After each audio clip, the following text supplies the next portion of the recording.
So yesterday I was watching a YouTube video. I was watching it to check out the latest trending videos or something that might actually inspire me to make a video for you guys. But honestly, I was just coping.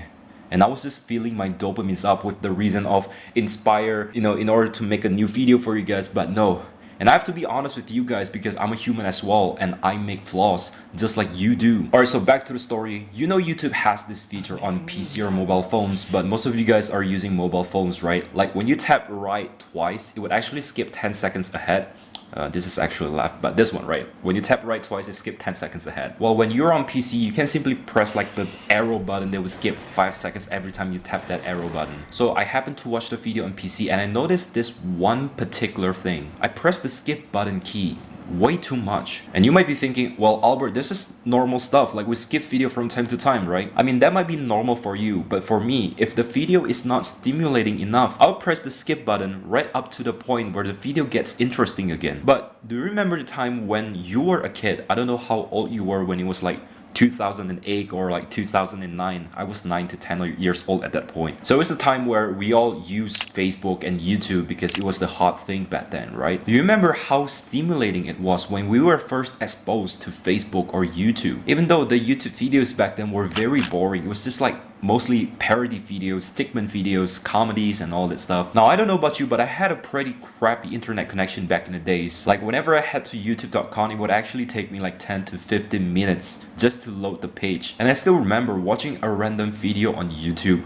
Totally forgot what video it was, but every single time when I watched the video would actually buffer every 4 to 5 seconds because of the crappy internet connection.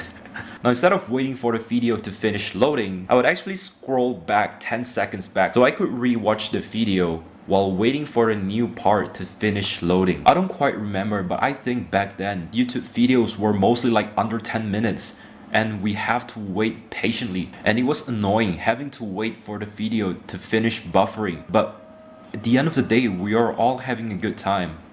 And I still remember when I was a kid, while waiting for the video to load, I wish that I would have a high-end PC with a very fast internet connection so that one day I could play any game I want, watch any video I want. Now in this present moment, I think that we all have what we want as a kid, right? Honestly, I'm basically living my childhood dream.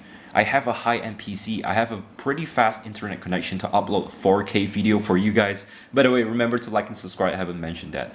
And comment down below what's your favorite video game or like YouTube video because I'm replying to every single comment. So we all have this high-end PC, even though it's not high-end, but I bet your PC can pretty much run GTA 5 at medium settings, right?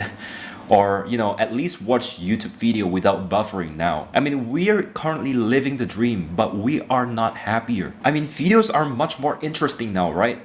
But we often find those videos boring as heck, bro. And do you know what I wish now? I wish I could live beside the mountains, living in a traditional house with my family and raising cows together, I think my 8-year-old self would think that as a nightmare, but for me, I think it's a dream life, bro. Again, I think it's a dream life because we're living in a world of overstimulation. Nowadays, you go onto dirty website, you spend an hour browsing for the perfect video while you open like 10 to 15 tabs all at once because you want to decide like all of those 10 to 15 videos, which one are the best to get off to, Now, when you finally found the final video that you wanted to watch, that you want to get off to, and let's just say it's like a 20-minute video, but you skip to the part where it's the most stimulating for you in order to get off.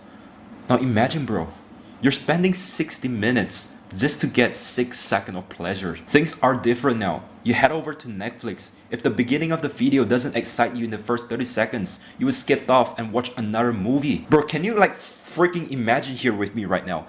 Imagine you're a director of the movie and you spend millions of dollars to produce that 90 minutes movie. And your audiences basically judges you for the first 30 seconds of your movie because it's not stimulating enough. How f***ed up is that, bro? And it's going to get worse from here, man. Companies are literally spending millions, if not billions of dollars, adding new feature, perfecting their design so they can spend more time on their platform. But we won't dive deeper there because it's going to get worse. We're finding out how we can solve this problem once and for all. Now, if you like what I'm sharing so far, like, comment, and subscribe because I'm helping young men to reach their fullest potential. Okay, so my solution could be completely the opposite from what other YouTuber or self-improvement guru might have shared to you. But I've tried it and it works very, very well. And that is to use your willpower to resist temptation. But Albert, wouldn't that be impossible? Yes. But listen to me very closely. You probably heard the advice to, download an app that will limit your screen time from 3 hours to just 1 hour, right? But let's just be real here real quick. It's much harder to quit watching reels when you have already spent 15 minutes into that thing. It's much harder to quit touching your PP when you're already found the perfect porn video and when you're already watching it midway, right? Rather than deciding not to watch it in the very first place. Now this leads to this one skill that you should master. The skill to be conscious at all times, especially before you take any action. Here's a quick challenge that you can do right now, and I bet you cannot do this, bro, because it's very hard for me to do this as well. I'm like, right now, grab a book, grab any book, like for example this book right here, and set a timer for just 5 minutes. Now during those 5 minutes, just read that book, and I want you to notice how many thoughts that is convincing you to stop reading this book and just browse through your Instagram reels. I failed this challenge a lot of times, not because I finally grabbed my phone and scroll through Instagram reels, but it's because the thought itself that's begging me to stop reading this book and browse through Instagram reels. Because my brain has been stimulated so much that it thinks that reading book is so freaking boring. Now the goal isn't about setting your brain to think of the other way, but it's more about being aware of your very own thought and pull back and doing what's right for you. Now the more you sorry, I have to put this book back. All right, back to the topic. The more you observe and the more you're able to pull back into doing this especially low dopamine activities, the stronger your ability to take control will be. And I think the best action to train this skill, to constantly be aware, nothing beats this than meditation. You've heard people saying like, oh, just go for a walk, find a new hobby, connect with people so that you don't think of doom scrolling all the freaking time, etc. I mean, sure, those things might actually work because it puts off your mind from constantly scrolling, right? But let me ask you a question. You don't go for a jog all day, every day, right? You don't connect with people all day, every day. There will be a time where, you just sit in your room alone and that thought of scrolling just appears constantly. And this is why the simple decision to be constantly aware and pull back into doing what matters tops it all. If you could possess the skill to be aware, you're in control of pretty much anything in your life. You are aware of the action before you play that video game, before you go onto that dirty website, before you eat that junk food. But just simply being aware, you will easily eliminate all the bad habits that you currently have. I mean, sure, sometimes you might fail, sometimes you might give in to the temptation. But again, if you're aware of that, the chances of you eliminating those bad habits will actually skyrocket. So carry this habit of constantly being aware before you make any decision, and you will have full control over your life.